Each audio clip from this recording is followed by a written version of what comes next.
Hi everybody. How you doing? And we are going to go on this beautiful road on this Black History Month. How is everybody doing? I hope you're doing well.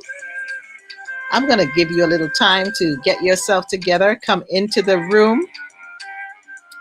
This is Victory Speaks, and I'm your host, Nicole Waldron, and we're going to get into all of that just now. But I just want you to get settled, get your snack. Hope you're ready with some pen and some paper. You know, these nuggets just come. These nuggets just come, and you just don't know when they're. You just need to write some stuff down. I'm just telling you. Listening to the amazing, beautiful songs of Calabash, led by the great Anthony Pierre, Darren Shepherd on pan. I think this Black History Month, I think I need to talk to Mr. Pierre and see if he's going to let me bring on some of Calabash. And let's see how we can do a Calabash reunion of sorts. Because we need to. We definitely need to. It's Black History Month. Hope you like the new design. Yeah. Awesome.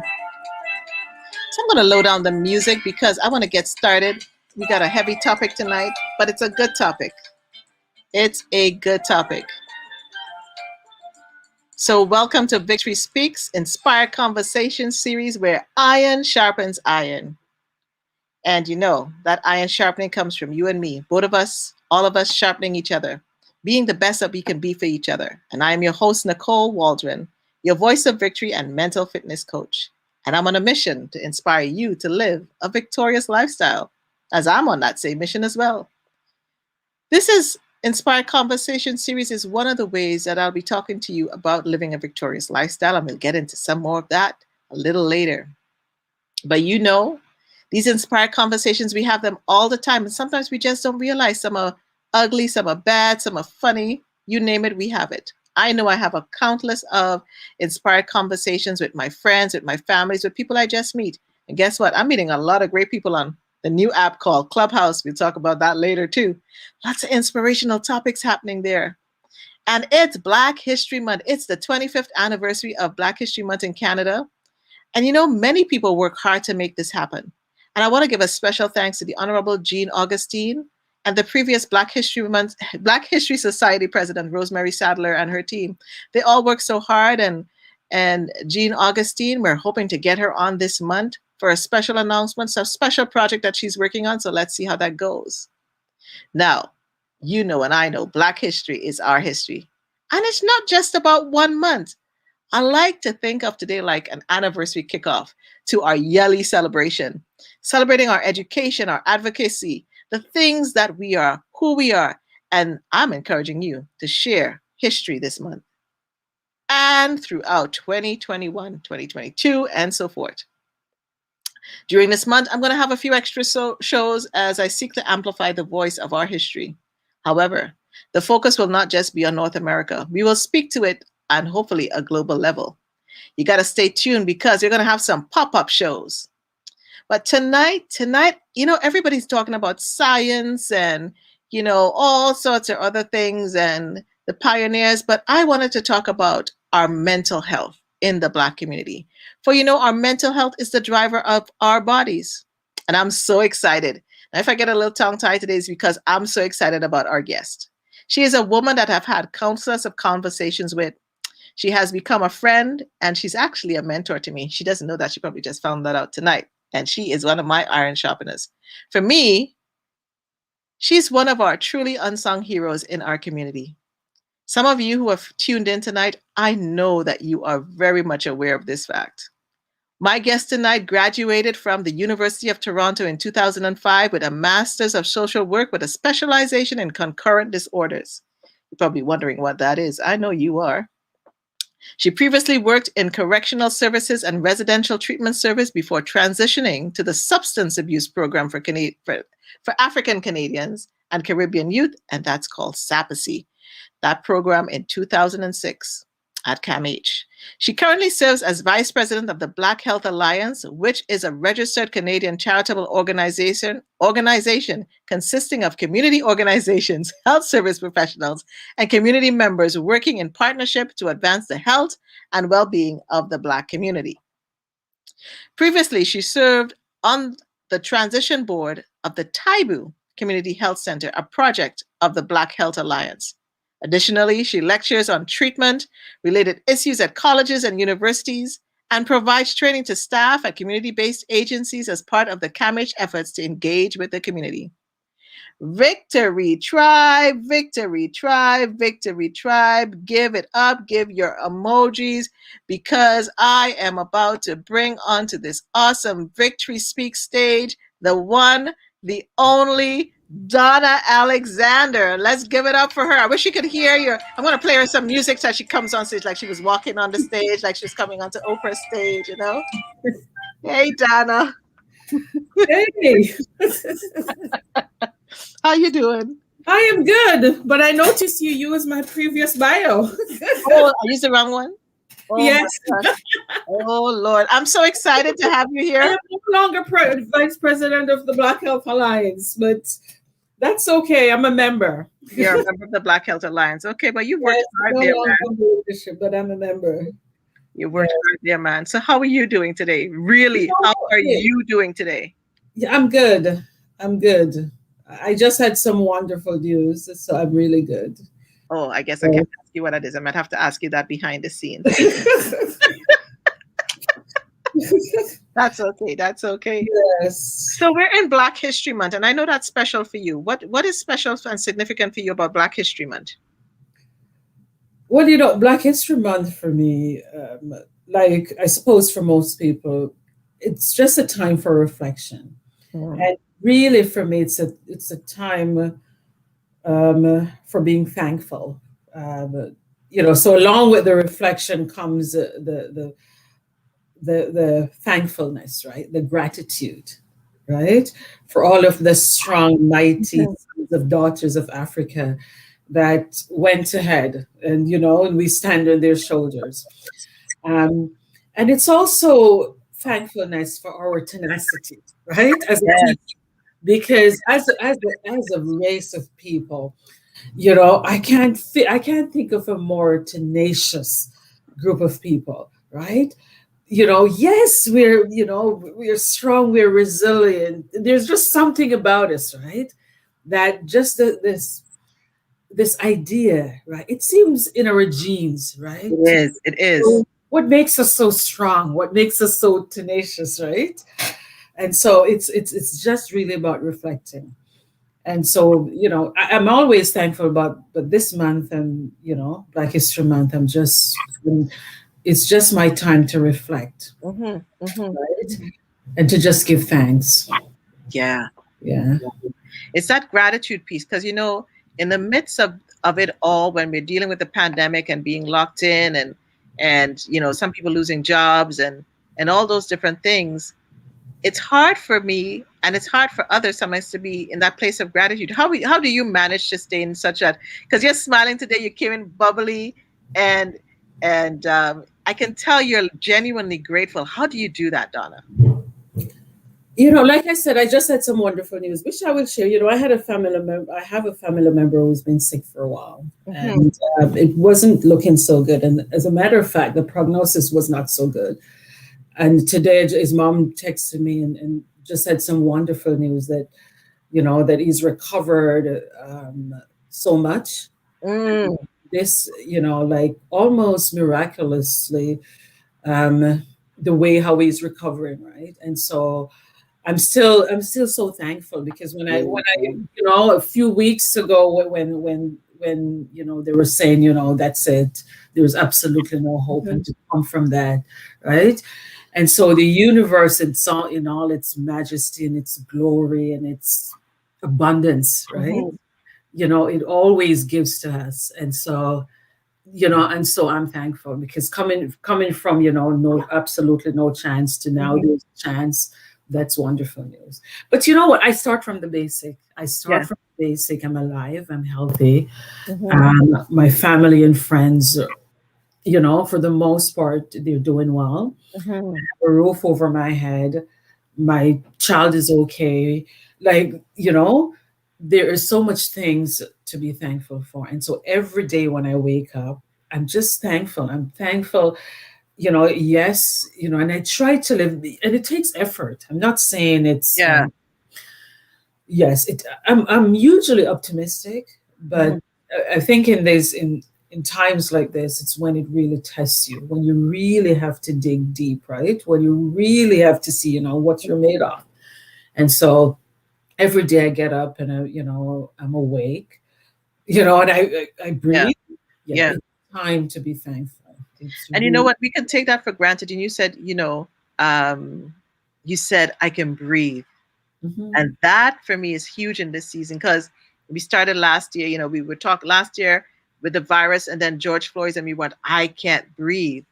And so the fact that we have to literally take that conscious step and say, I Mhm. can breathe. We can't Mhm. take breath for granted anymore. This virus is affecting our lungs. It's affecting that part of us. Yes, yes, right. So the fact that we are able to breathe, right? Yeah. That's it, right? And Yeah. it's so important to our central nervous system. And listen, you have fans on here, Don. I'm just going to tell you. Um, I'm just going to just before we get into the nitty gritty. Essie says you're looking great. Janelle is like love, love, love. Joe Thank is like you. I just got in. I had to rush in to listen.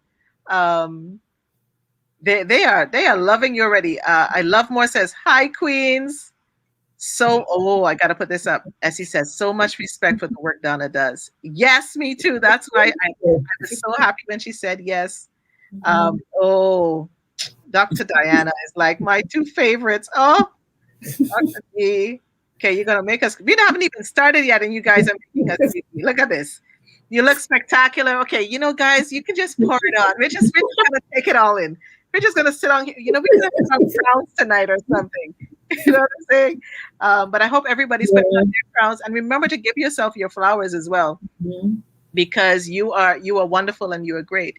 So Donna, you are in this field of mental health and wellness. Um, how in the world did you get into this field?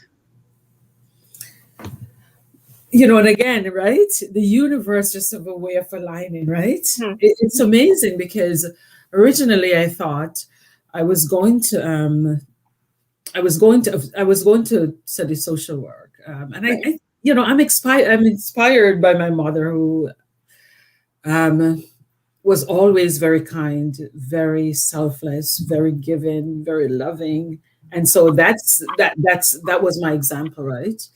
Um, was kind almost to a fault, and so that was my example. That's what I knew. That was the behavior that was modeled for me. Yeah, yeah. So it seemed like a natural transition, right? But when I went to social work school, my plan was to do emergency social work, was to work in a hospital in an emergency room, right? But then once I started working in the community, and I saw the need, and I saw families that were struggling, Black families, racialized families, then it became a natural transition Mhm, to work with them in order to promote and to mhm, protect, and to sustain good mental health. Um, and so that's it. It mhm. seems so weird. Like once I started that, then I decided right away that that was it. That was going to be it for me. And so here I am. You know, from the time I was in Ryerson undergrad, and I decided this was it going to be it for me. And so fortunately, I've been so fortunate that I've been able to do this, right? And not only to do it, but to work with my community. Like it's such a blessing and privilege that I get every day to go out there and to serve and to serve the Black community, to work with Black families, right? Yeah. I honestly cannot think of a greater privilege. Like, that I get to go out there every day and to do this work. That to me is it's such a labor of love. It is such and that's one of the things I'm so fortunate about, right? Is that every day I get to go out there and I get to do this work with Black families. Like, how fortunate I am. How long have you been doing this work? How long have you been in the field, Donna? When you would Well, think of the years, how many years has it been? I think I graduated from Ryerson in 1999 or something. Or Wow. yeah. I'm not as, I'm not Yeah, as. yeah. You look like a spring chicken. And Listen, you're aging well. in 2000, and so in 2005 was when I finished up everything Yeah. and then started working. Yes, but it's been a while. It's been a few years. So that's, I can tell that you really love what you do, and that's why you're in it, because it really is coming true. And this speaks to the example of the hours that you put in and the tenacity that you put in into your work, and why you're so loved and revered by the community. And just even seeing the comments that came in online, we haven't even started and people are sending you flowers. So I'm really loving that. And then, but you went into corrections, like you were working with corrections first. Like, how did you end up in there? Like, what was that about? Well, I ended up there because as part of my internship undergrad, I started working with women that were in the system. So started working with women, most of them Black women that were in the system that were that were incarcerated, and then they came out. They were still federal inmates and provincial inmates, but now there was their time to transition back to the community. And to be expected, most of these women were experiencing mental health issues. And so that's where I first started working. Working with these women. And go ahead. And then so then you moved so you graduated and you moved out of corrections. And so what happens from there after you moved out? Then I went back to do my master's, and then after that was when I started working full time in mental health within mental. And so you transition, and you're working with SAPACCY, and I remember that SAPACCY wasn't first at CAMH. How did SAPACCY? What's the history of SAPACCY and the work that is there? So SAPACCY, I think, was founded in the community in 1993, and then transitioned to CAMH in 1998, I believe, right, for administrative and mostly for administrative support, right, and clinical support. And so by the time I went to CAMH, I believe in when I did my internship at CAMH in 2004, 2005. And then after that, I got hired in SAPACCY. Okay. Yes. Okay. So that's where we met.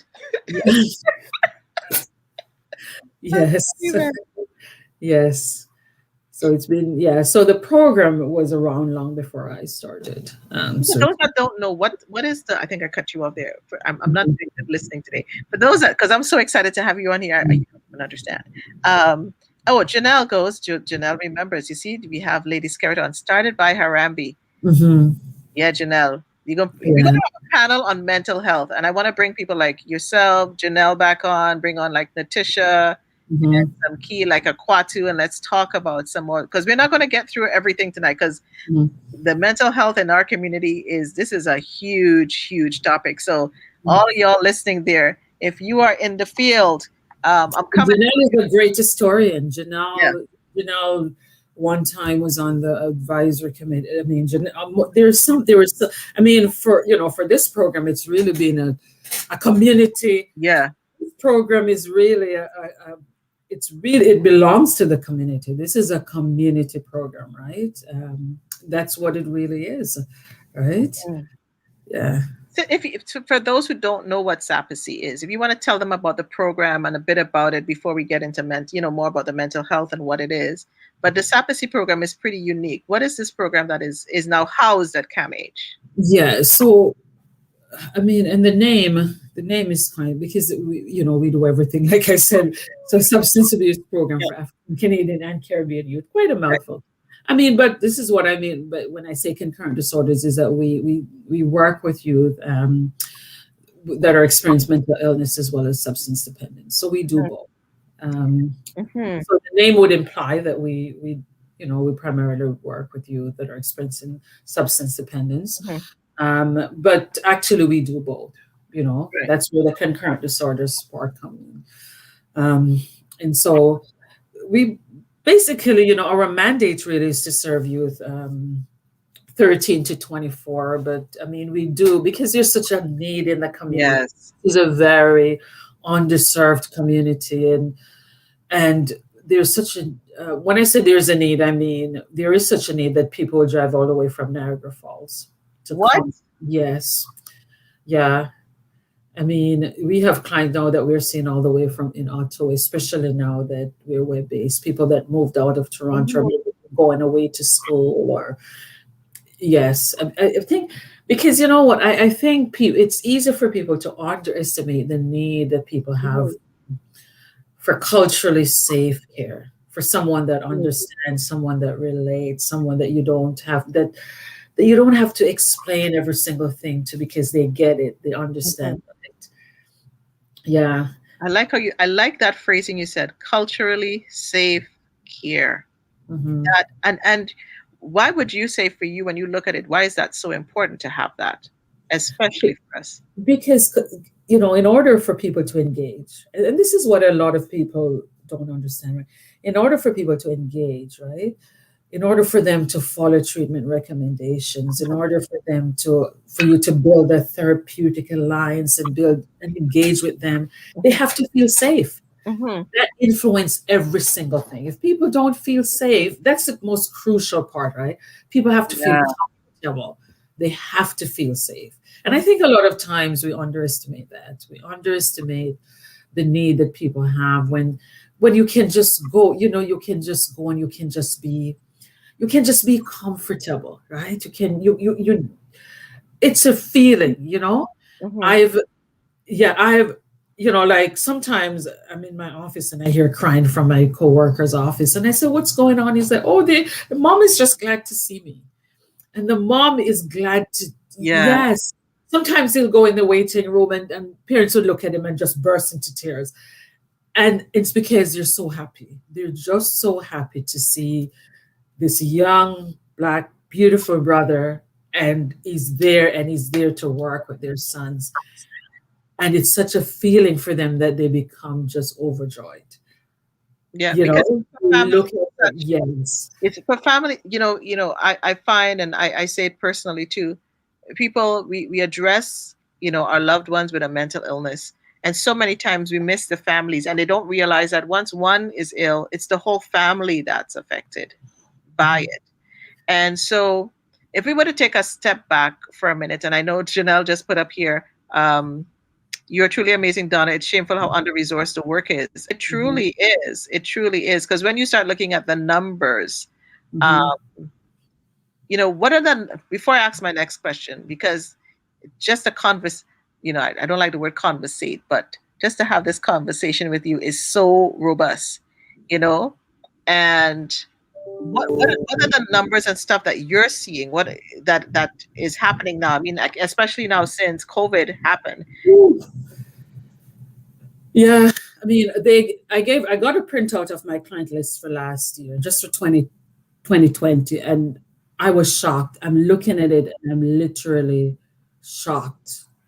I'm saying, really? Because we're getting so many clients right now that are struggling with COVID related Mhm. anxiety. Mhm. People who perhaps we haven't seen in years, right? But they're starting to become really anxious. There's a word for it, COVID related Yeah. anxiety, where people start to have this fear that they'll get infected and that they'll die, or Mhm. just really, OCD like behaviors, Yeah. right? So Yeah. we're getting a lot of people like that now. And so the numbers are now through the roof. The numbers are through the roof. I can't even imagine. And I guess you're talking to, like, because you've been a part of Taboo, you've been a part of the Black Health Alliance. Mhm. You move like everywhere I go, I see your name popping up now. People are calling on you, and I'm sure this must be a very busy month for you, and it's been Mhm. a very busy time for you. What are you hearing in the community in terms of what they're also seeing, in terms of the numbers and in terms of the need for care? Um, Well, right now, unfortunately, COVID has impacted us disproportionately. Like for mhm. a lot of people that are I mean, even, a lot of people that have been laid off, they're the last to be hired, first to be fired. So in terms of families now, like there's so many families right now that are in need, right? There's so many families, because even with when you're talking about in the past, the only way that some families made ends meet, right, is out of work and maybe Yes. in nursing homes, right? And now you have where if you work at one nursing home, you're not allowed to work at another. Not that people want to. Yeah. People are doing whatever they can Have to survive. Yeah. Exactly, right? And so, and there are a lot of our families that worked in the hospitality where there were chefs or there were waitresses or there were servers, whatever. And so with the pandemic, a lot of us work in the service industry, right? And so this pandemic is, in terms of economically, it's really been difficult for families, right? Especially families that are new to the country, that we're trying to assimilate, and then all of a sudden this happens, right?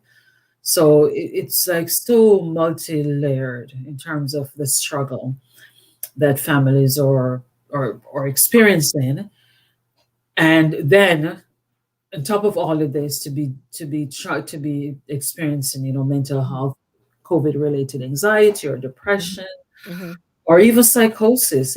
Yeah. I think for us, some of us, it's really difficult to really appreciate and understand the struggle that families are experiencing right now.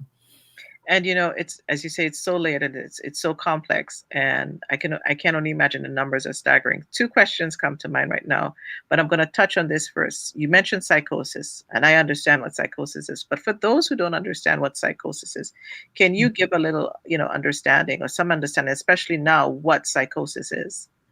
Well, psychosis really is a loss of touch with reality.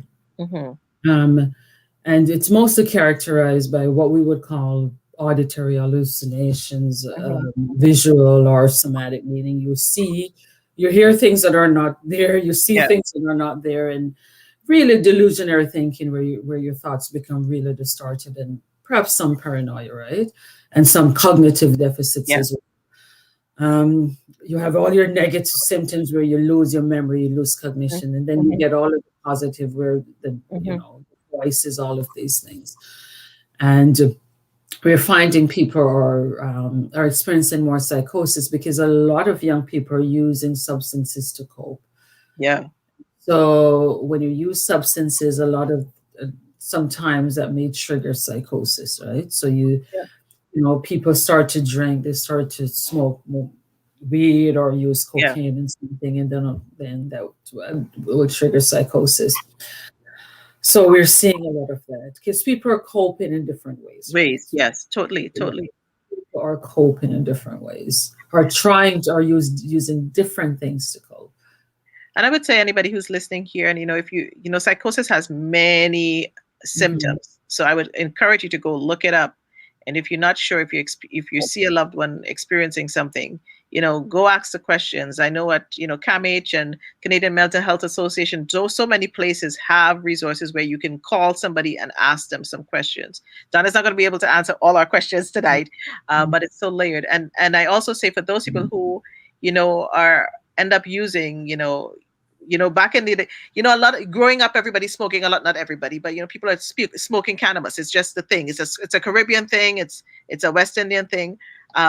But here now with the THC levels, people are and the legalization. I appreciate the legalization because you can actually go and look up stuff. You don't always have to get the street stuff that I see people getting. So in some ways, but I think individuals have to start paying attention. If you're using cannabis, you need to look at the levels. What are you using? Are you using it for pain? Are you using it for recreation? Because it has different complexities. And young minds, and I know from the research and the stuff that the young minds, it's very easy, especially when the teenage minds, the young 20s, they go into psychosis very quickly. Like it can happen. I don't think people realize it could just happen. Like one day they're fine, and the next day you see a whole different set of changes in emotions and stuff. So that's just a sidebar. I see somebody here. is asking a question. Brian Gonzalez is asking, let's see here, is there incidence of mental health related to being socially isolated, especially for those who are alone and already marginalized from the broader community? I think you kind of answered that, but.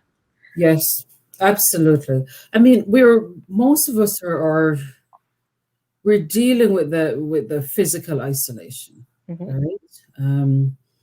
And for some of us, it's because imagine just touch, right? Yes. Just having someone touch you, right? There are people that haven't been touched for so long. Yes. Right? So, and then it's like even when you're walking in the sidewalk, right? So we crave human contact, right? So even walking on the sidewalk and just, not even being able to even walk close to people because you have to move away. And if you don't, then they do, right? Yes. Yeah, yes, it's really the social isolation we're not meant to be isolated like this. Yeah. It's like this is not natural for us, right? It's something we're forced to do, but by no way is this normal and natural for us. What advice would you have for people who know that if they are socially isolated or even have loved ones, how can we help? How can we be of support as a community? Because we can step up in so many ways, and I don't think we do. What? And that's why we say, being physically isolated, right? But what can we do so that we promote some sort of social interaction, such as what we're doing now, right? Yeah. So, instead of texting, how can we talk more? How can we, because even if we're talking on the phone, we're hearing the voices, right? Yes. We're listening, just to hear someone's voice, right? And I think we have to make a conscious effort because the more we socially isolate, the more it's difficult for us to reach out, to extend ourselves. Yeah. To make the effort. It seemed counterproductive, right? The more our socially isolated we are, the more we get anxiety really about engaging. Yes. Right? Isn't that funny? It is. It's so weird. Because it's like you forget how to socialize. So now when you have to go back and socialize, you're getting like, what am I going to do? And then the risk of getting infected. It becomes like an effort where we want to do it, but it feels too burdensome to do it, right? So we have, and this is why I say to my clients, right? Even if you're home and you're at least try to get out. Like at least try to get out as safe as possible, right? If the weather permits to go for a walk, even to just, but just to be out, for 30 minutes or so, if you can do that safely. And I like, because like for me, like I go like even if you're in an apartment building, I don't like the cold. I'll be honest with you. But now I finally found a warm coat, so I'm kind of okay. But even if it's just walking the halls, going down the steps, putting on your mask. And people say they're zoomed out. And I understand we're zoomed out, but we were living such fast-paced lives, going to work, sitting at a desk 9-10 hours. And we were complaining about being at a desk 9-10 hours. We were complaining about this. Now, I know that we have to be home. I said, but what about being zoomed in? And I think it's in the languaging. I'm not zoomed out anymore. I'm going to get zoomed in. I'm going to interact with people and have some. I listened to a friend of mine say to me the other day, they have a family meeting from all over the world twice a week. I do it once a week. Wow. To the night at 8:00. No matter where we are in Jamaica, in Florida, wherever in Florida, in Mississauga and Brampton, my father in Jamaica, we all get on it and we talk and we laugh and we. I don't know. Before COVID, we weren't doing that. Before COVID, who was thinking about doing that? We weren't really doing that, but we have a family meeting and it's just talking and laughing. And basically that's what we do. Saturday nights at 8:00. And from wherever we are in the world, we log on. Yeah. And this is our time together. I love, and to me, it's like, I remember a friend of mine who's a publicist called me and said, Nicole, it's Thanksgiving. Can you give some advice and stuff on TV? And I did this interview and I was like, sharing family recipes. We talk about certain things. This one likes this, getting a group of friends and having a little get together and just having a little toast for something, just using Zoom for something other than work, finding the ways to find pleasure. For me, is I always say, what is the opportunity in this crisis? Because our mental health is so important to us. And I wonder, It is the most important thing. Is the most important. Yes. Right? Okay. So that's the place I start from, where I say to people, you know what? Mental health, if we just start from the position that mental health is the most important thing in life, right? So anybody asks me, I say, you know what?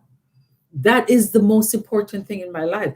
And so whatever threatens my mental health has to go. It has to be reevaluated or regulated to somewhere else, because my mental health is the most important thing in my life.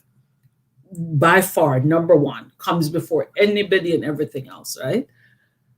And I think people don't realize how your mental health affects so many things, Donna. As like, I heard another friend say, I'm not going to let anything or anyone steal my peace. My peace is the most expensive thing in my life, because I don't want you to steal my peace. And so when we start thinking about, okay, our culture, and you said something in the beginning, we're resilient. We've come from trauma. We're bleeding while leading, and while we're healing. So in the midst of it all, whether it came from slavery, when we were doing whatever we were doing, the civil rights movement, we've always been leading, but we're always bleeding. And so I look at the pandemic, I think of you guys on the front lines, because you're on the front lines. You and the team, whether you're at CAMH, whether you're at CAFCAN, whether you're at TIBU, whether you're at Black Health Alliance, the nurses and doctors, the interns, you guys are on the front line. What's happening to the mental health of those of you on the front line? How are you guys doing? It's difficult, it's difficult. And how can we support you as a community? Because we're always asking you for help. And I know we're going to get into some more stuff, but we're asking you guys to help us. And we know it's a known thing that people's mental health and wellness, we're expecting unfortunately a dramatic climb in unwellness. So how can we help you guys so that you can take care of yourselves, your families, and then us? And that's a hard question for some of us to answer. That is because we're always in the caregiving mode, right? We're always, if you ask most of us that do this, we're always in the caregiving mode. And so what I would say is that is you help by supporting each other.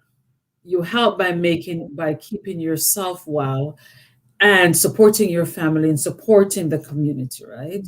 That's how you help, because we're in this together, right? So I am not apart from you. You're not, because if we look at how we can see, when we talk about the thing, I am because you are, right? Yeah. So it's never about me. My sister always say, you think it's about you. I should always give her a lecture. You think it's about you, but it's not about you. It's not. And so it's never about us, right? Yeah. You never think it's about me, right? And I'm hoping that this is what we think, right? It's never really about us, right? Because we don't exist in isolation. We exist because we're connected to the other person. Yes. Right? And so if I am not doing well, right, that means the community, you're not doing well either. But if I'm doing well, then the expectation is that we should all thrive to make sure we're doing well together as a collective, right? And so this is me. This is why when people say, I say, you know what?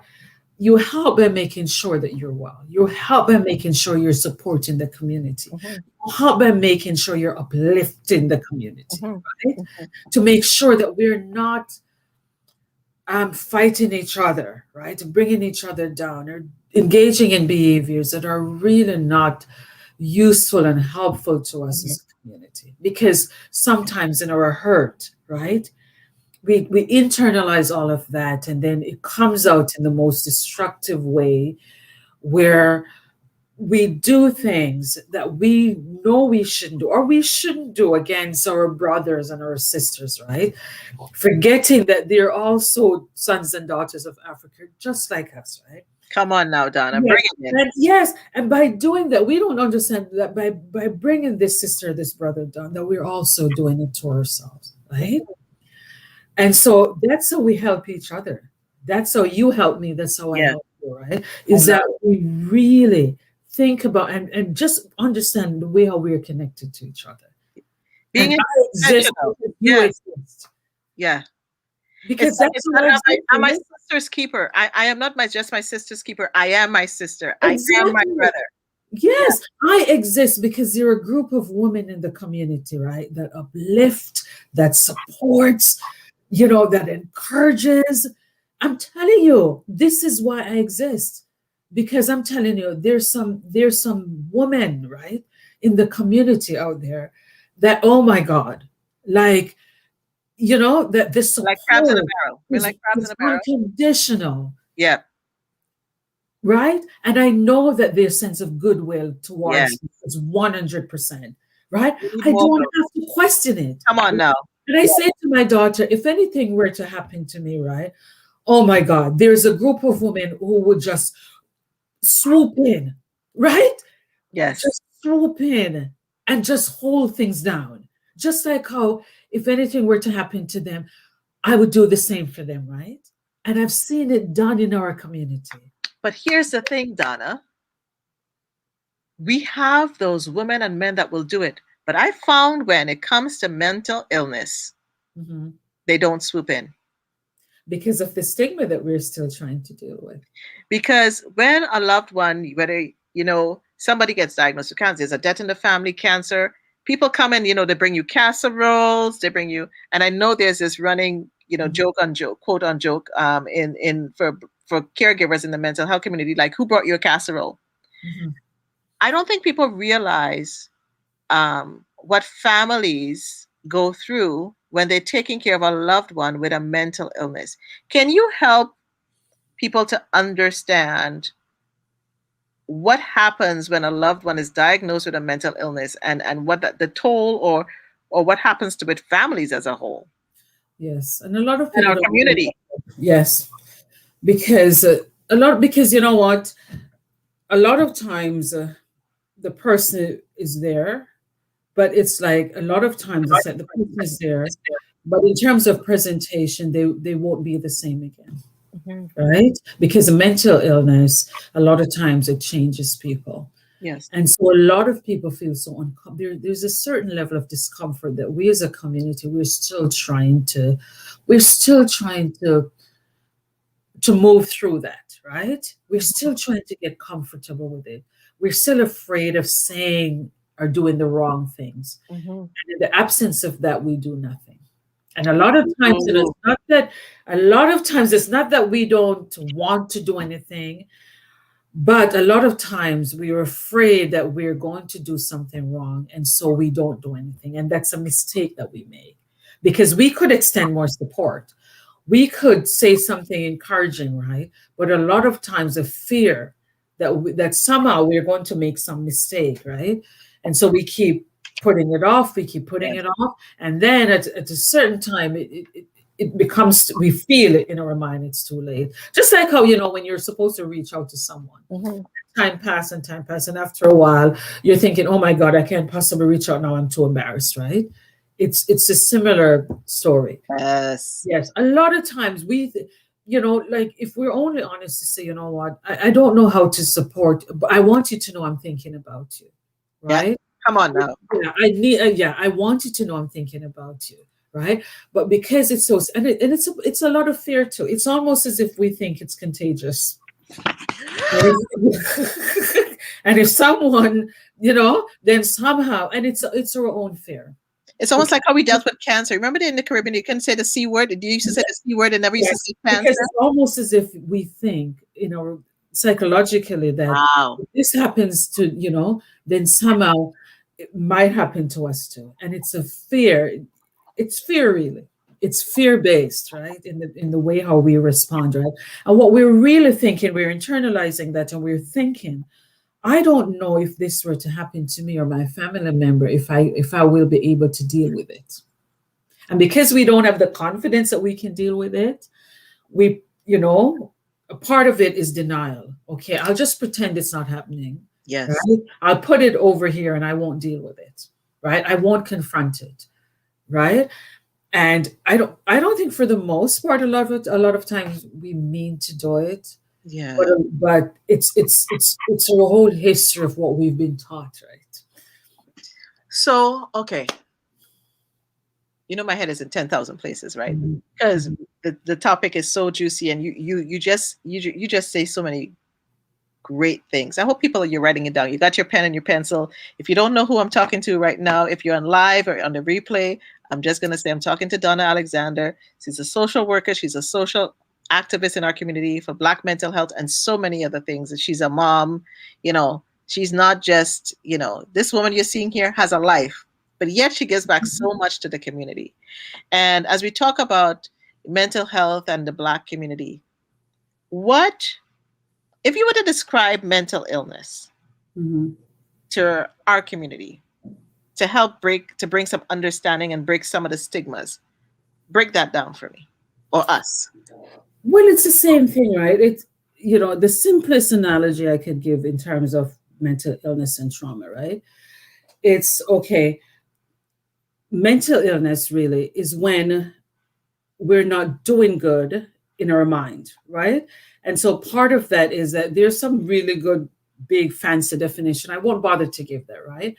But what I will say is that when we're compromised in the fact that we're not able to function to the extent that we would normally function, and it shows up in our day-to-day life, in the way we think, in the way we act, in our perspective, everything starts to change. And sometimes the change is really subtle, and then it gets progressively worse. But at some point, there's usually a shift, right, in our perspective, in our outlook, in the way we see things, the way we view things. Usually it starts with a very subtle shift. And then a lot of times it tends to progress from there. How do we get, Wendy just said in the comments, I'm still trying to get a sister to realize that her mental illness is not an emotional embarrassment. And for many, that's a problem, whether it's a sister, whether it's a brother, whether it's a son or a daughter. Any ideas on helping to narrate this, to try and get some of that and stigma? That's what I talk about the stigma, right? And what we're doing now is really important because we're talking about it, right? For too long, like we think, especially Black women, right? Because, when I first came to years ago, I remember when I was working at Toronto General, one of my coworkers was saying to me, oh, so-and-so said they have postpartum depression, but we are Black women, we never get that. And a lot of times, it's not that we don't get depressed, we don't get anxious, we don't get postpartum, we don't get all of this, right? It's because a lot of times we don't have the luxury.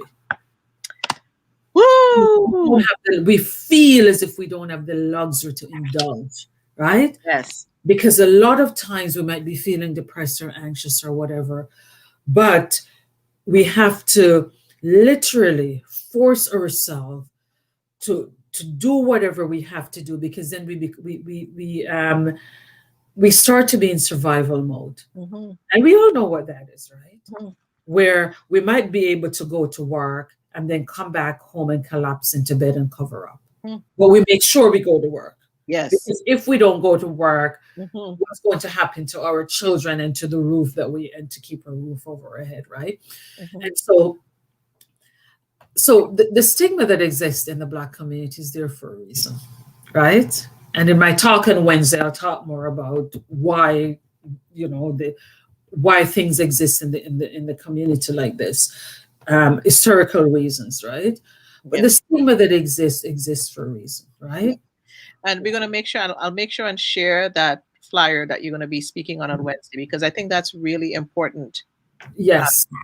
Yeah. So, because there's a reason. So it's a stigma, right? We feel as if, right? We can't show weakness. We feel as if we always have to be strong. We feel as if we shouldn't feel sorry for ourselves. And part of that was the way we were socialized. Yeah.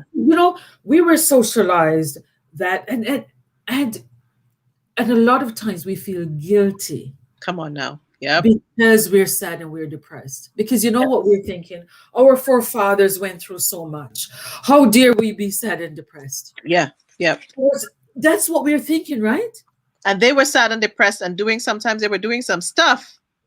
But see, and so for us, we think, how dare we indulge ourselves like that, right? And we think, and a lot of times too, like this is a message we get.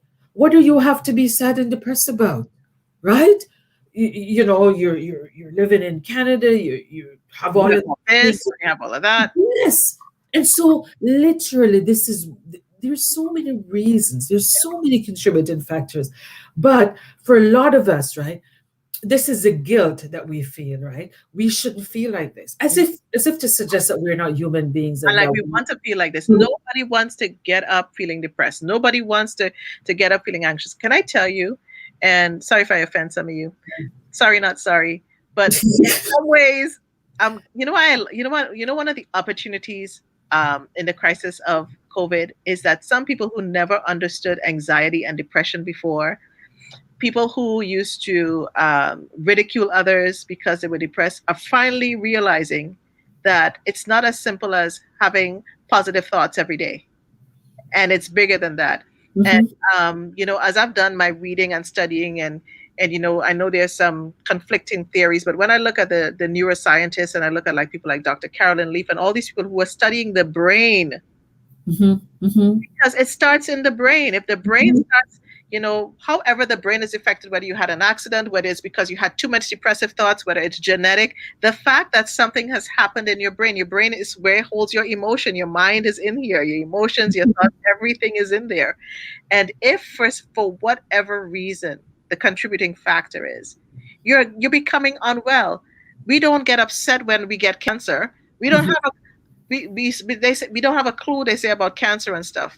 But you can kind of correlate that it's your brain, that something's happening in where your mind lives. And we have to stop this stigma. It pains me so much, when people talk about suicide, that person was selfish. I'm like, seriously, people? That person was in pain. Yes. Mental torment. Yes. And people don't understand what it is like to be in a mental torment. If you... Like, this topic is so much for me. Like, I can talk about mental health all day. And I know it is for you. And, I'm so appreciative of all the people online who are commenting. And I'm just going to drop to some of the comments. Madge says, Black women have been expected to carry the family on our backs and then not complain and come home and be tired and not be well. Brian says, and realizing what social isolation is, many are socially isolated. Yes, before COVID-19. Before COVID made it a lot worse. But here's, as I say to people, we can let this crisis take us down, or we can let this crisis build us up. This crisis is bringing a lot of our issues. Not that it wasn't in the light before, but it's being amplified. It's like it's like, when you had wax in your ears and all of a sudden you went to the doctor and he says, oh, you had a lot of wax in your ears. Oh, now you're hearing clearer. But people like yourself, people like, Floydine Friedel, Janelle Scarrett, all, the many that Kwame McKenzie, all the different people that Akwatu Kente, what I could call the names, that have been working in this field in Canada for so long. If you had a message that you could give to our Black community right now, what would that be?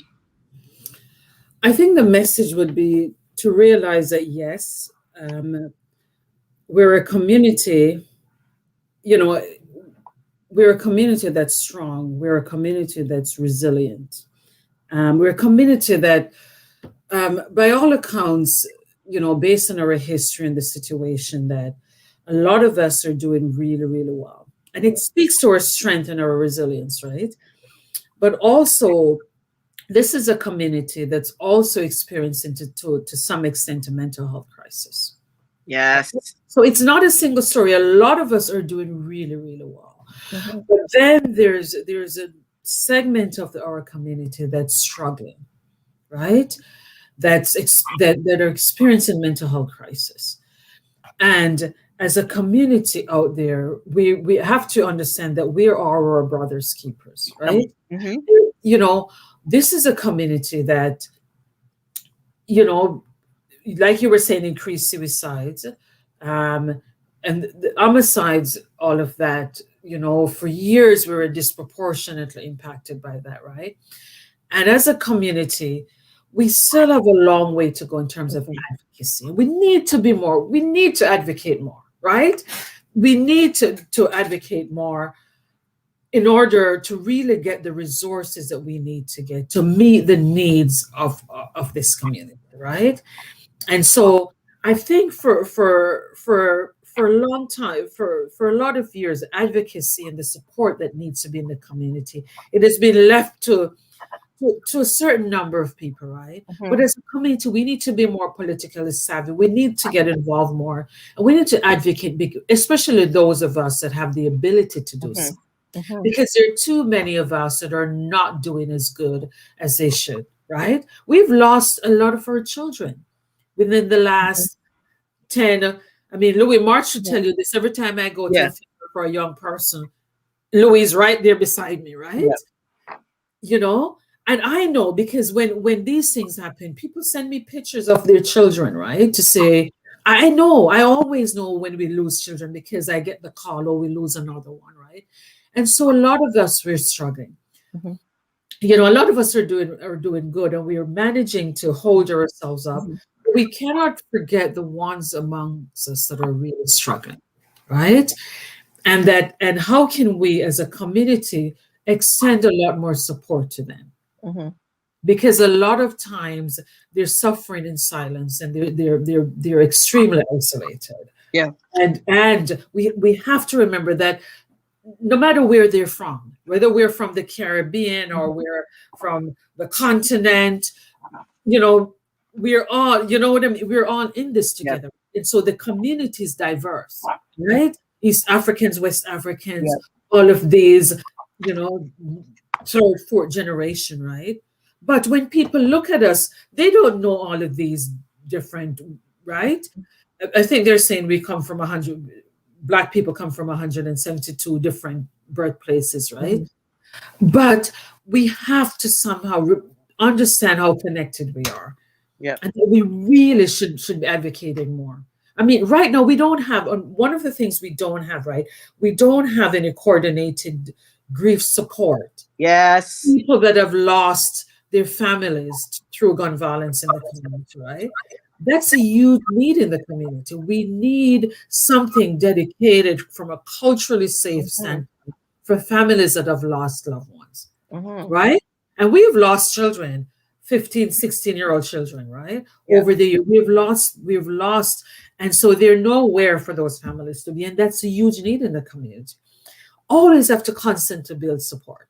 And there's only so much that the few of you that are doing the work can do. Because, you know, when you talk about the grief counseling for those who have, you know, lost ones to gun violence, and I think those of us who've lost loved ones to those who've committed suicide, and then we have the criminal justice system. Listen, we're going to have a series on this mental health. Donna, you're booked. I'm just telling you. I need you for the rest of my life. And then, you know, I want to also talk about, not tonight necessarily, because I know you don't have much more time, but also how the mental health system criminalizes our children. You know, people don't understand the mental health system when, you know, you have the 72-hour hold and then they can get out and then they're not well because they're not, what is it? What is that word that we use? What's that word for, they're forensic, they don't have capacity. And they're not immediate danger to themselves or others. Well, the threshold is very low. And I go like, so the threshold is very low. And psychosis, that just blows my mind. And the Eurocentric thing that says consent begins at 13. All of these different things, right? Yes, all of these different things. And I don't know if people, so if you didn't know, if you're listening on the line and you didn't know, that a person, but no, regardless of the age, that goes into psychosis has to still give consent to the doctors, to the medical team, to allow their families to have involvement in their care or to let them know. And I think a lot of people don't realize that after the first episode, you take them to emergency. After that, if they don't give you consent and they're experiencing paranoia, whatever else, families have to sit there in the hope that their loved one says yes. And can someone with that experience in psychosis really give consent? I mean, Hey, and I'll talk about, when I talk about Eurocentric as opposed to Afrocentric, right? Because these are all the things where for us family looks very different. Like I have kids that come in because, perhaps the mother's at work, the mother cannot accompany the child. And so the mother's sister friend or the auntie is the one that accompanies the child. right. In our culture, there's nothing wrong with that. We do that. If I have a friend, it's a child's auntie. The child has always known, okay, my mother's friend is my auntie. So if I can't take my child to an appointment, yeah, my mother, my second mother, or my aunt. Friend could be auntie. Yes. We can. And there's nothing wrong with that, right? But from a Eurocentric point of view, then that would not be appropriate. And our children are being, we need a conversation just on this. We'll figure out who we want to bring to the table, because individuals in our community really need to understand. And the mayor needs to understand it. The counselors need to understand it. The reason you have so many homeless people and all these different things, it's tied into a mental health system that is set up to not get people the help that they need in a timely manner. And, it just saddens me so much. Joan Pierre is saying here, we need a space that is run by the Black community for mental health crisis only, and folks will feel welcome at any stage they are in. They will continue to suffer in silence because they have no space with folks that look like them to help them. Exactly. Listen, as a community, we need, Paul and I, Paul Bailey and I, yes, we talk about this all the time. We need our own Funk or whatever, because we need our own space, our own Black mental health facility, where when Black people are experiencing mental health crisis, they can go and we can be assured that they're getting the culturally safe care that they need, right? Where they go and they don't have to be fearful, or they don't have to feel anxious or nervous about accessing support, because that there's a group of Black people there, and then their job is to support you, and they're doing it because they want to do it and they feel privileged to do it, right? So you don't have to be afraid.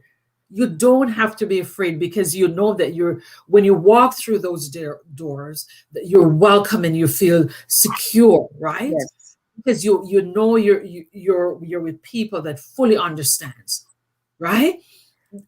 That's what's important, and that's ultimately, right? That's my goal, that's my dream, that someday blue sky we will get our own as a community, where, not saying that every single Black person will want to access service there, right? But at least it's an option. So when we go there, we know that we can get the culturally safe care that we need. Right. And we started with legal aid. We've started in other sectors. We are so underserved and under-recognized as a Black community.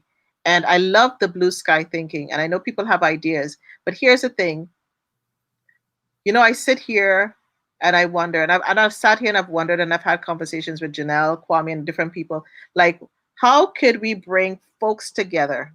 Whether we have to bring Paul, what is a team of people? We need an advocacy team that will work for a Black mental health facility. And if people never knew how much it was needed, they should know by now, this is what we need. Yes, we can have programs in different health centers, but it's not enough. They don't even have enough for their community. And our community is sometimes the highest population in some of the hospitals. Yeah, we are, I'm telling you, we are extreme. There are pockets in hospitals right now with different services where, for the most part, the clients are Black. But then every single staff member is white. And how does that work? When you say to them, like, what is going on? Do you understand that? So, we never thought about it. They don't understand the food. They don't understand the conversation. They don't understand that when a Black female or male, depending on where they grew up, most people have, I know when I get passionate, like right now, I'm screaming and I'm like, Nicole, calm down. But we have a voice. It's part of our passion. And they think that's the angry Black man. They can't tell the difference when they're angry and when they're in psychosis. Yes. They get upset if they say something to them with a tone. And this person spoke to me too rough. I'm like, if our community understood what our loved ones have to go through with a mental illness, like when they have to be hospitalized, that's a conversation on its own that we need to have. I want people, as we sit here, and I know I'm cognizant of your time, it's like as we're dealing with COVID, we have our young kids at home, we have families at home, some of us are at home. In terms of signs or anything that we can probably pay attention to that, okay, maybe you need to call someone for help. What are some of those signs? And maybe what are some of the resources that we can send people to start getting the help that they need? Because I know there's a lot of free stuff now that there wasn't before. And then how do you even choose care? But that's a whole nother conversation. This is a loaded conversation, Donna Alexander. It is. It is. And like I said, we all know our people, right? So we know, like, let's say their baseline. If we know before, like over a period of time we've lived with people, if we start to see, and unfortunately, right, this is how complex it is. A lot of times when we talk about anxiety and we talk about depression, right, the symptoms sort of mimic each other. You could have someone that's anxious and they start to socially isolate. You have someone that's anxious and they also that's depressed and they'll socially isolate, right? So a lot of times you might have someone that's depressed and then they start to drink more, but then you might have someone that they're anxious and then just in terms of interaction, they start to use more, right? And so when we notice these shifts in people, we have to start talking to them. We have to start get over our own fear and our own discomfort, and we have to start talking to them, right? And it can't be just a one-time conversation because it never is, right? It's a conversation over and over until, so that they know we care about them and that they know that we're trying, that we're there for them. And that we're able to, we want to support them throughout the journey, like throughout them accessing service, right? So it's like, what, I've been noticed this and this, right? I'm sort of worried that maybe you're getting depressed, or getting anxious, right? This is normal. This is the normal response, right? How can I support you? What do you need me to do? Like, and again, to have that same conversation, right? So it's about that. I love you. I care about you. I can see that maybe something is going on. Yes, part of it is normal. Like, to say, okay, part of it is normal. Part of it could be in response to whatever is going on. But, also, it's important before it gets any worse that we sort of talk to someone and then sort of guide that person through that as well. Because, for this, we have to know when we have to sit, it's something that we can sit with. And then, because sometimes we have an off day where for that day, we just feel down and, but if it goes on for a period of 2 weeks or more, then we sort of have to think, okay, well, no, this is going on for too long, right? How can I start to access support? Who can I talk to? Like, what do I need to do? Wow, Donna. It begins with a conversation. It begins with a conversation. And sometimes you have to recognize that sometimes people don't know what they're feeling. They don't know how to explain that they're feeling. And I encourage anyone, if you have a loved one going through, it's, starting with the depression, anxiety, if they tell you they don't know, they just don't know how to articulate it. And you have to be patient. I encourage family members to be patient. If your loved one is going through psychosis, you have to pack on your patience and you have to show self-compassion to yourself and self-compassion to your loved one. There are many comments coming on in here, and I see, somebody had put up, we need a meeting with, it was Diana who said we need a meeting with the Minister of Families, Children and Services. And I almost think like we need a mental health roundtable. And who would be those people at the round table that we would sit and meet with these ministers and have a plan to start the discussion? So if you're listening live or on the replay and you have some ideas, I know Donna, Paul, Bailey, myself, and there are a few other people who will, because listen, we're not staying the same age. Our expertise, people are getting tired, and you love what you do, but there's one Donna, there's one Carol, there's one Floydine. You know what I'm saying?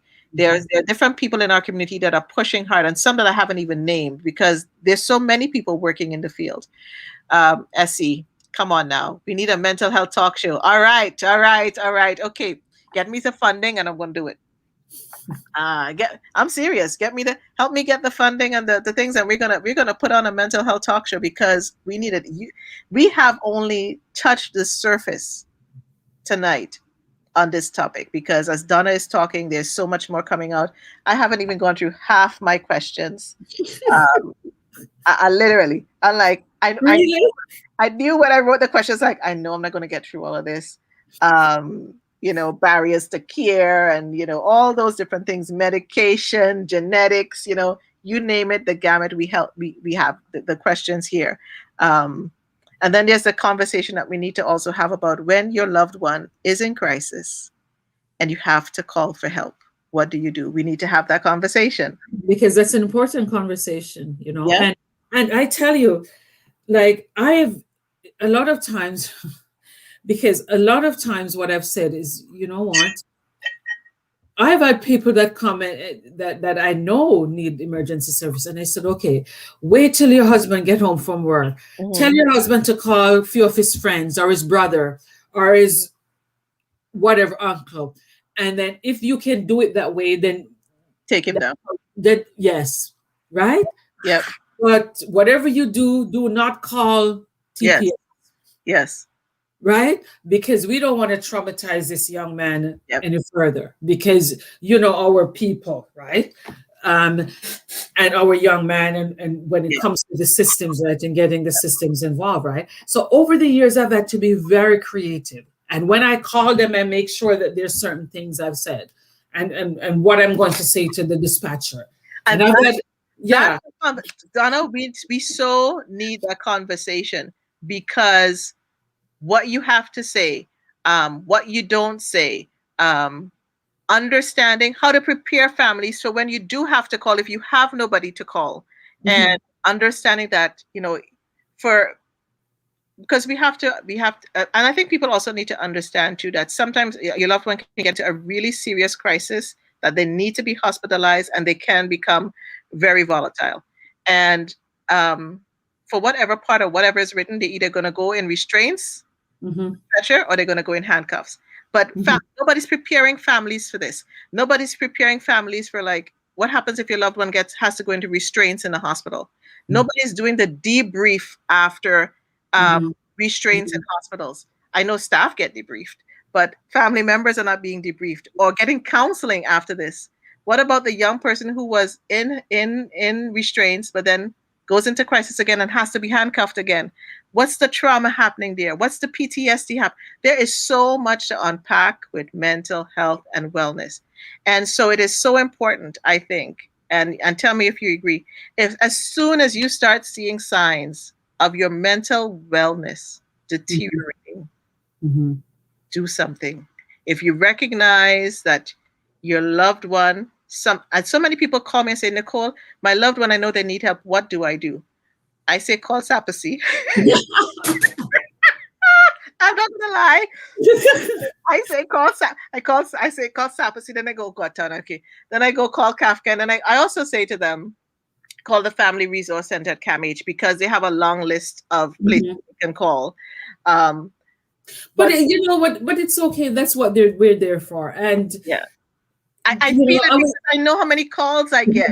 Yes, and I'm like, try to be her staff responsive. We really try to be responsive. I work for the community. I never want to be in the community and anybody call my name and I can't look around, or I have to hide. God. I never want that to happen.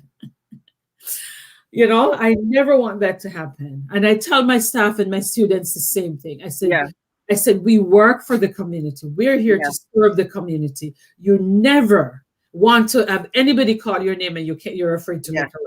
Yeah. Wherever you are, anybody call your name, you must be able to look around Amen. without hesitation, right? Amen. So that's the premise. Listen, I've been here talking to somebody in England and in Amsterdam, three-way. Wow. And I see. Okay, so Essie, I'm hearing you. I'm hearing you loud and clear. I I knew I had to do more conversations on mental health, and I've been talking about it for a while. And I'm so glad that I kicked off this Black History Month piece with you, Donna. Um, as I said, there's so much to unpack. If you were to see a victory in what are the victories as we wind down here? Because you gotta go home. But even though you are home, you gotta go home. If there was one victory or so you have seen in mental health in the Black community, could you name something that has been really good that has taken place for our community so far? You know what? What I will say is a lot of people, in the past, people say to me, how do you do this job? How do you do this job, right? It's so depressing. I couldn't do this job. I don't know how you do it. It's so depressing. And I do this job, because I'm always inspired by the clients. I'm always so motivated. I'm in awe of the clients, right? And that's what keeps me going, because some of these young people that over the years I've had the privilege to work with, they've just been so inspirational and so motivating, right?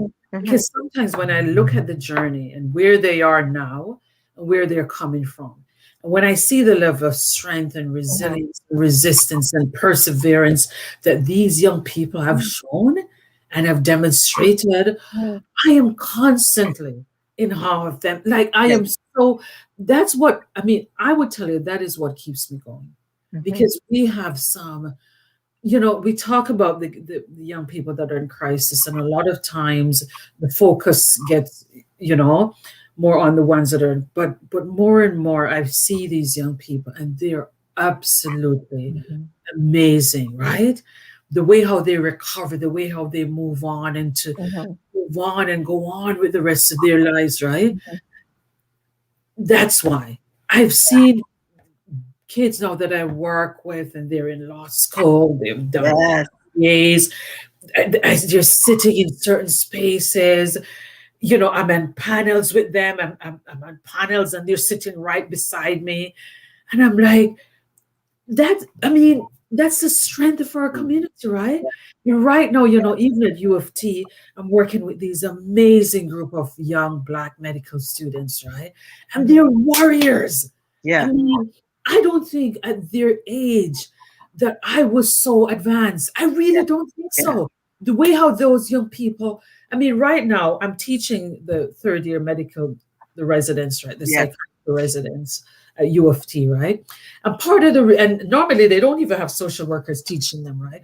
Part of the reasons why I'm teaching them is because the young people literally, say to the faculty of psychiatry, we need this woman to come in and to teach, right?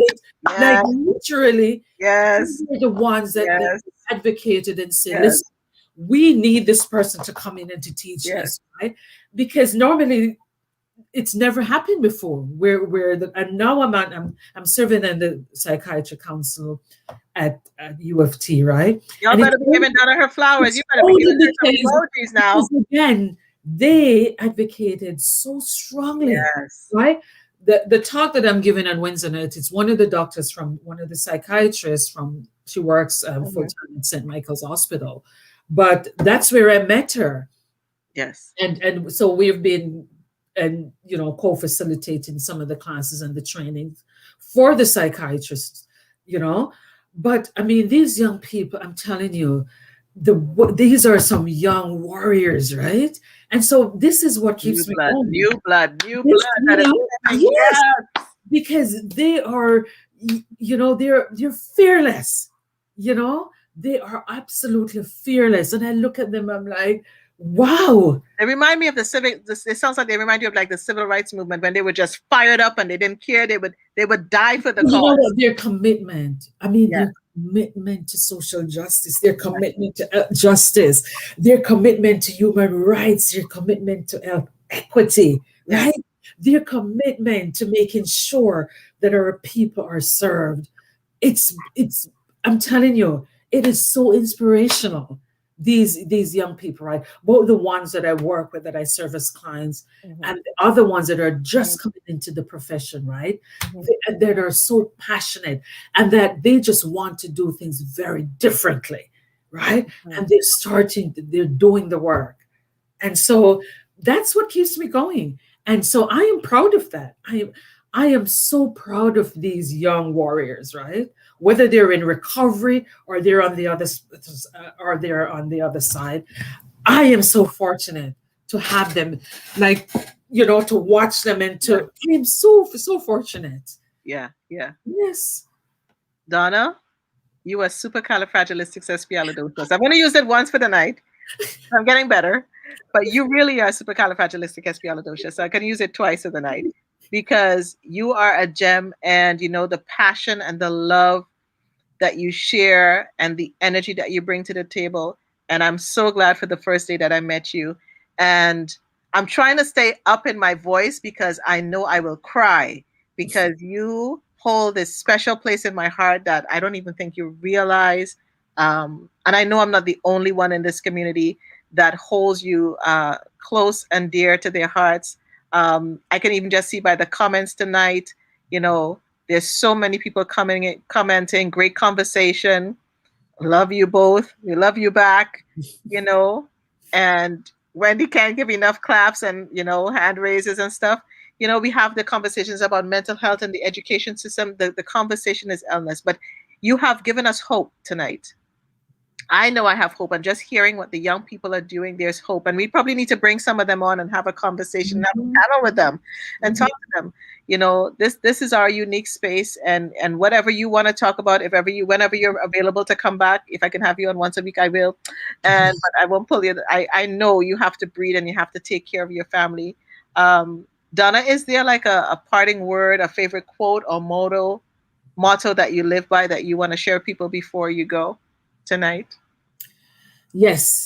And I say, I think this what I learned um, when I was really young. I don't know. I don't know where I learned it from, but in my times of thing, right? Um, like whenever I need encouragement, Mhm, mhm. sometimes you learn these things and you have no Yeah. idea where. Yep. But I can't. But always I remember, like in everything I do, right? I always remember, the race is not for the swift, Mm, or the battle for the strong. It is for those that can endure it to the end, amen. right? And trust me, we can endure. Sure. Yes. We can endure, right? The goal is, to thrive. But before we do that, we can endure, and that we can do, right? Yes. That we can do it. And remember, we are our brother's keeper. We are, because I am because you are. So Nicole, I am because you are, my sister. The only reason I'm here is because you are. The only reason I'm here is because Carol and all of those. Yeah. That's the only reason I'm here, right? So I am because all of you are. That's the only reason I am, right? I am because I always feel it. I always feel it. I am because you are. I always remember that. Right? I I'm was not yeah, I did separated from so you. And well. you're I not did so separated. well. Huh? I was doing so well until you made me cry. Oh my God, Donna. Yeah. Yeah. Yeah. Yeah. Right? And you know what? We are going to get to the place, and I'm going to put on my vision board tonight. Mhm. We're no longer going to be bleeding while leading as we heal. Mhm. We're gonna move from that place to Mhm. leading as we are healed. Mhm. Mhm. Yeah. I mean, people like you, people like Carol, and all the many wonderful people who Mhm. work in the mental health field, to all of you that are on the front lines. Um, I would say anybody listening live on the replay, send your emojis, give Donna and those on the front line their flowers. Remember that they are here for us. They are, in the midst of this crisis. even just knowing, I see the numbers at CAMH puts it up on the website, how many staff have gotten ill. I saw the other day 9 staff were ill, and they, you have to think of loved ones in there, and they still have to take care of the loved ones. You have patients that get ill. This COVID thing is real, and people are going to work. So I know people pay attention to people on the front lines at the major hospitals, but the people on the front lines in the mental health facilities working with mental health patients, we need to love on them as well. Send them whatever you need to do. Send them a gift card for some Tim Hortons. Send them a gift card for takeout food, because when they get home, they are tired. If you want to know how to take care of them, some of us are home. Donna's even you're even speaking about taking calls from all over the place. If you know of a family and a loved one with a mental illness, let me tell you, start making some casseroles, because you get tired. You forget how to cook. You forget how to do the basic things. Send somebody something with some scent, some candles. Send Donna a scented candle, with some bubble bath or something, and the rest of her team. Do something nice. Take care of yourself, guys. Take care of yourself out there. And each other. Yeah. And I thank you for tuning in. And Donna, I am so gracious to you. And as I let Donna go on her merry little way, because she has some stuff that she has to go to. Donna, I love your smile. I love your beauty. I love your awesomeness. As I said, there's none like you. You're unique. And look at us. We were twinsies tonight. We kind of thank you. We didn't even think about it. Yes, I had a great. Thank you. This was a great conversation. And if anybody want to register for Wednesday, Dr. Sadiq will. I think she can send the link. Yeah, I will put up the link, and I'll put up the poster for. I think she closed the. I think she closed the registration is closed. But she said to me if there's anybody that really want to join, that so if you want to reach, her and she could open the registration up. Okay, put a comment in the comment box, and I'll go back, or send me a DM. Easier stuff. In fact, if you want to attend the event on Wednesday, I'm already registered. Thank you, Jesus. Put it in the comment box, and I'll get that to Donna. Donna, once again, thank you for coming out. Thank you for making this an awesome night of conversation. And if you want to reach me, you can reach me at Victory Speaks at Twitter and on Instagram. On YouTube, the video is already up. I streamed to YouTube tonight on Clubhouse. You can find me at Victory Speaks. Be sure to subscribe to the YouTube channel. I need some followers on my YouTube channel. I need some followers on my Facebook. If you want to help me build this awesomeness, and if you want to get a talk show, we need to get following. Your following actually helps. I also do the Victory Speaks audio podcast on Spotify, and you can get it on Spotify, Apple Podcasts, Anchor, and anywhere you listen to a podcast. And I share the Victory Speaks formula. This week, we're speaking about vision. The V in victory is for your vision.